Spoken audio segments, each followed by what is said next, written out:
मेल में आए हुए सभी भक्त जनों का हार्दिक हार्दिक वंदन एवं अभिनंदन है।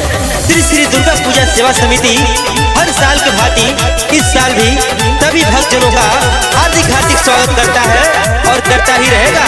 जय माता दी।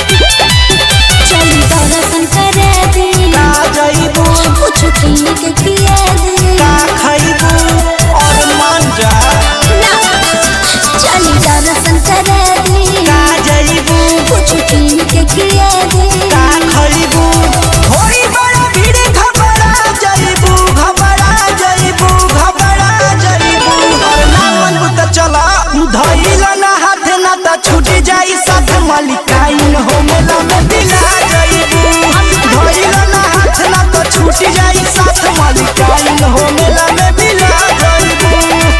मेले में आए हुए सभी भक्त जनों से हमारा अनुरोध है कि धक्का मुक्की ना करें और अपने सामान की सुरक्षा स्वयं करें।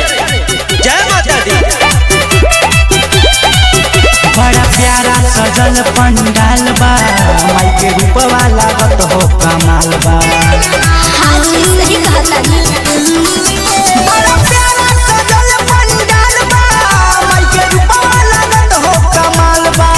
चली वीडियो बनाली तनी सेल्फी खिंचाली माई के मूर्ति के फोटो इंस्टाग्राम पर चढ़ाली। चली वीडियो बनाली तनी सेल्फी खिंचाली माई के मूर्ति के फोटो इंस्टाग्राम पर चढ़ाली। मामा मामा ना तुम पुत्ता पा जाइबू अरे पा जाइबू अरे पा जाइबू और मांगला चरा पसार के धइला ना हाथ ना तो छूटी जाई साथ मालिकाइन हो मेला में बिला जाइबू धइला ना हाथ ना तो छूटी जाई साथ मालिकाइन हो मेला में